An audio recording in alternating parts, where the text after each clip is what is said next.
Hey everyone, how y'all doing? Um, I just went down, put some yucca kelp spray on my lawn. They say it drought proofs it, and I'm just gonna try it out. And if it does, then I'll show you the product that I used. And so yeah, and I think I can find a link for it too. But I'm gonna just see how it works. It's already 100 degrees down here, like daily, almost like 95 to 100. Really, really hot. And the Bermuda is doing good in the yard, but like next to the blacktop, like the asphalt in the road, where it like just totally sucks up the heat. It's kind of, I think it's kind of getting burnt or getting stressed. It's going into dormancy and not staying green. And so I tried that yucca kelp stuff to kind of prolong the greenness. And yeah, it's like 100 degrees, and it, like, I don't know if I've said this, but because I had to restart this video, like I had to I went from like 5 and 6 lawns by myself a day to like 3 to 4, and if I get behind, then I have to hire someone, and I have to pay, to get them out here in this heat. I have to pay them really good, so I have to, like for a day's worth of help. I mean, it's worth it to me because I really like to work 4 days a week, and I can't even do that right now. But so I pay them like $130. I pay them like $30 an hour, essentially. $120 if they have, or something like that. It comes out to about $30 an hour that I pay them, which is a lot to push a lawnmower. But it's worth it to me because I get to retain my customers until the next year, and then possibly branch out into a business. So I mean, it's kind of an investment in the future, and hopefully at some point I can take a more relaxed role in the lawn care business, and maybe hire some mowers and get some trucks and stuff, and do something like that. But right now I'm having to push, and that's what I'm doing. So the topic for the day, I mean, my lawn gets injured a lot. Like my wife, she doesn't really know what, she didn't know how to, like, what's up with the lawn. She doesn't. I mean, this is like her first lawn. And so I'm to take care of it. And so sometimes she gets ambitious, and she likes to real mow because she can like listen to her headphones while she's out here, and gets all sweaty, in her little shorts and stuff. And so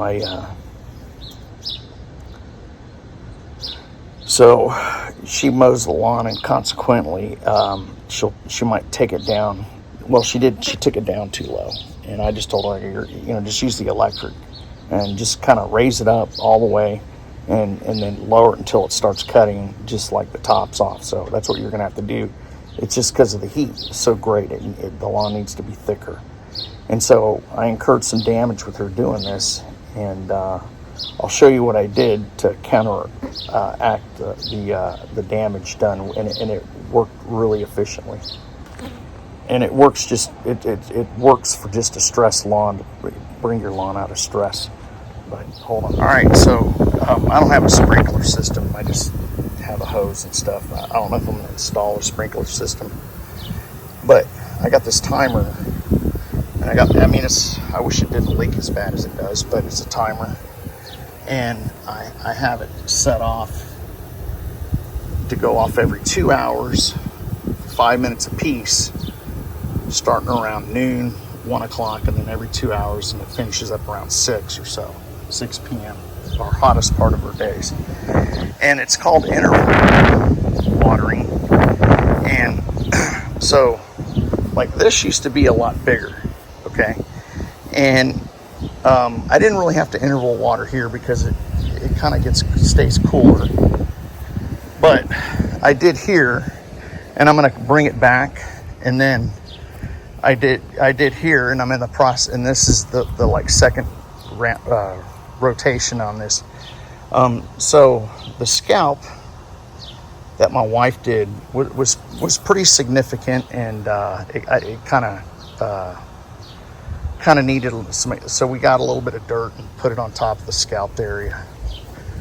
Okay, so here's some more of the scalped area that we were been interval watering, and I'm kind of moving that sprinkler that way, and and it gets 4 times a day, every 2 hours, 5 minutes at a time, and it interval waters, and it doesn't sink way down deep into the roots. It just stays near the surface where it's being forced to be used, and produces like some green leaves in the grass. So here's a spot that is completely almost all filled in because of interval watering. Okay, and here's the stressed area because of the blacktop. I don't know if you can see, but this was all scalped and it was interval watered, but it's with the sprinkler like that.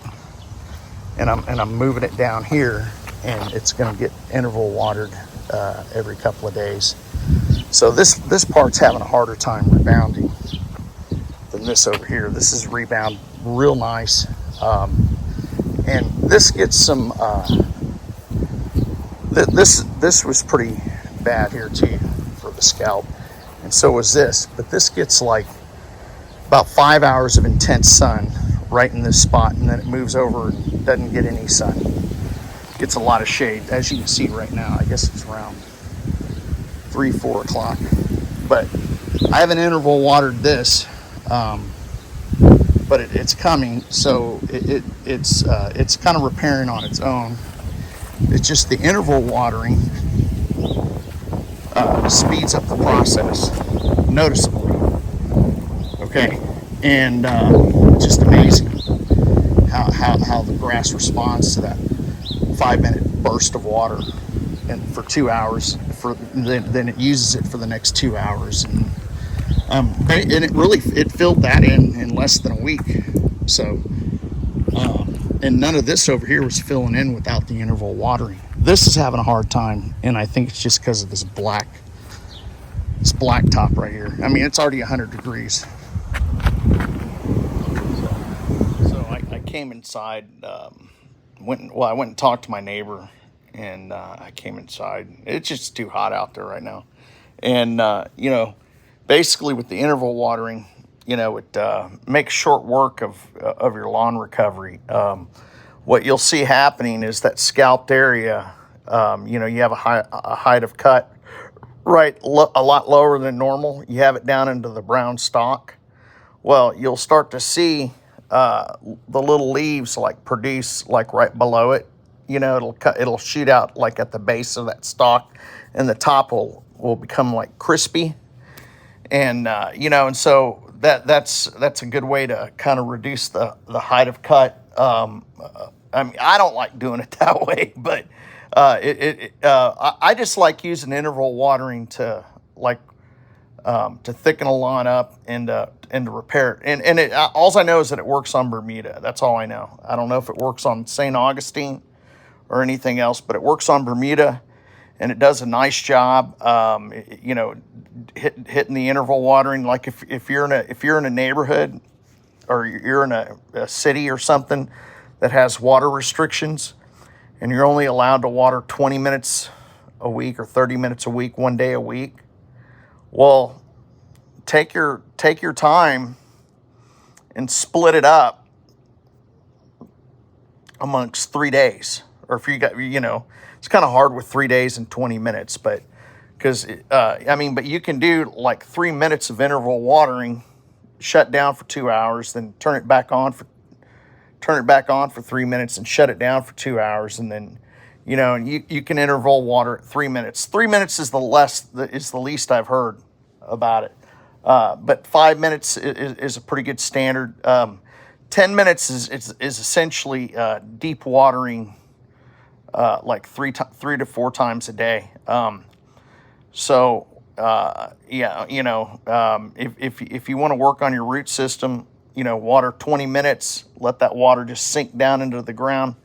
But to me, interval watering makes better sense because you're settling that moisture into the top of the ground, into the dust, and you're allowing it to be utilized, and then you don't get it, you get less runoff. So that's why it makes better sense to me. It's one of the reasons, and it just seems to repair the lawn a lot better. All right, thanks for watching.